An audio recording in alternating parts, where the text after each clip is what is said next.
আসসালামু আলাইকুম। সবাইকে স্বাগত জানাচ্ছি নতুন একটি রেসিপি দেখার জন্য। আজকে আপনাদের সাথে শেয়ার করব টক ঝাল মিষ্টি চালতার আচার তৈরির রেসিপি। এই আচারটি তৈরি করে সংরক্ষণ করে রাখা যায় বছর খানেক। আশা করি আপনারা পুরো ভিডিওটি দেখবেন। রেসিপিটি আপনাদের কাছে সহজ এবং অবশ্যই ভালো লাগবে। টক ঝাল মিষ্টি এই চালতার আচার তৈরি করতে কী কী লাগছে আসুন দেখে নিই পুরো প্রস্তুত প্রণালী। আমি এখানে 3টি চালতা নিয়েছি। চালতাগুলো একটু পরিপক্ক দেখে নিতে হবে।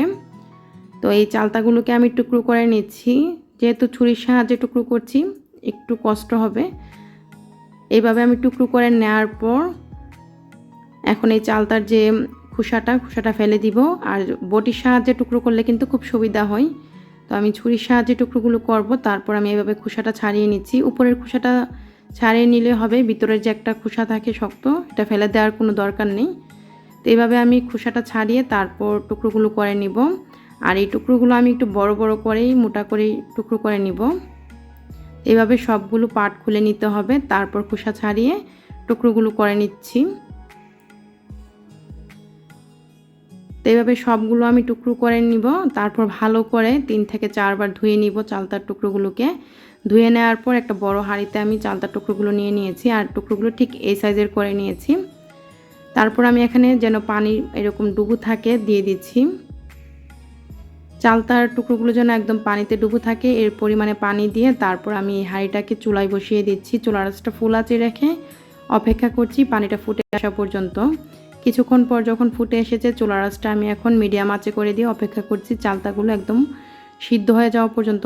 চালতাগুলো কিন্তু একদম পুরোপুরি সিদ্ধ করে নিতে হবে। এইভাবে আমি 10 মিনিট জাল করে নিয়েছি। 10 মিনিট জাল করার পর চালতাগুলো সুন্দরভাবে সিদ্ধ হয়ে গিয়েছে। এখন পানিটা ছেঁকে নিব।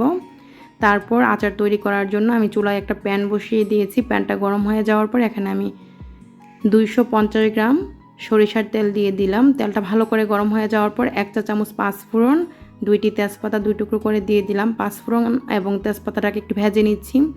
এগুলো থেকে যখন খুব সুন্দর একটা ঘ্রাণ বের হয়েছে আমি এখানে দিয়ে দিচ্ছি আখের গুড়। আমি এখানে গুড়ের পরিমাণটা দিচ্ছি 200 গ্রাম। তবে গুড়ের পরিমাণটা আপনারা যেরকম পছন্দ করেন টক মিষ্টি খেতে তেমনই পরিমাণে দিবেন। আমি 200 গ্রাম আখের গুড় দিয়ে দিলাম। তারপর এখন গুড়টাকে একটু নেড়েচেড়ে মিশিয়ে নিচ্ছি। চুলার আঁচটা আমি এই পর্যায়ে মিডিয়াম আঁচে রেখেছি। তারপর দিয়ে দিচ্ছি এখানে পরিমাণ মতো লবণ, দিয়ে দিচ্ছি এখানে ধনিয়া গুঁড়া 2 চা চামচ, দিয়ে দিচ্ছি এখানে মরিচ গুঁড়া 2 চা চামচ। ঝালের পরিমাণটা আপনারা আপনাদের পছন্দ মতো দিবেন। আমি এখানে কাশ্মীরি যেই মরিচ গুঁড়াটা ব্যবহার করেছি। আর 1 চা চামচ হলুদ গুঁড়া দিয়েছি। এখানে কাশ্মীরি মরিচ গুঁড়াটা দিয়েছি যাতে করে খুব সুন্দর একটা চালতার আচারের কালার আসে তাই। তবে আপনারা নর্মাল যে মরিচ গুঁড়া সেটাও দিতে পারেন। তো মরিচ গুঁড়া এবং হলুদ গুঁড়া ধনিয়া গুঁড়া সব কিছু দেওয়ার পর নেড়েচেড়ে কিছুক্ষণ ভেজে নিয়েছি।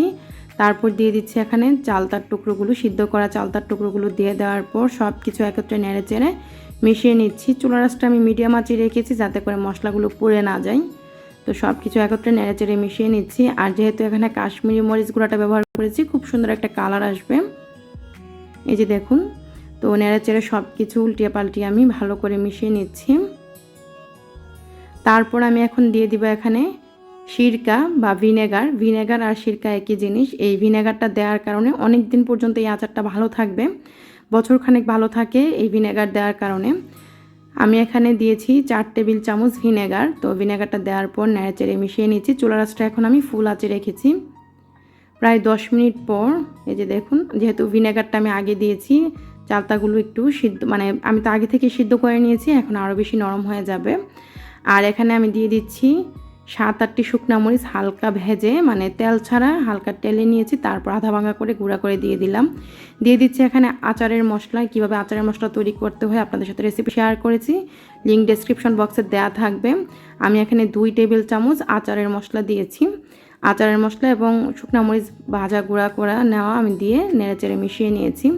তো এভাবে কিছুক্ষণ রান্না করার পর পানিটা আমি একদম শুকিয়ে নিব। তো কিছুটা শুকিয়ে গিয়েছে পানিটা। এখন এই পর্যায়ে আমি এই চালতাগুলোকে একটু থেতু করে দিচ্ছি। আপনারা চাইলে সিদ্ধ করে নিয়ে তারপর থেতু করে এই আচারটা তৈরি করতে পারেন, তবে আমি এই পর্যায়ে থেতু করে দিচ্ছি। একদম ভেঙে দেওয়ার কোনো দরকার নেই, হালকা একটু ভেঙে দিলে হবে। তো এইভাবে আমি একটু থেতু করে দিলাম, তাতে করে আচারটা স্বাদ দ্বিগুণ হবে। তারপর নেড়েচেড়ে অপেক্ষা করছি একদম পানিটা শুকিয়ে যাওয়া পর্যন্ত। চুলার আঁচটা ফুল আঁচে রেখে আমি আচারটা তৈরি করছি।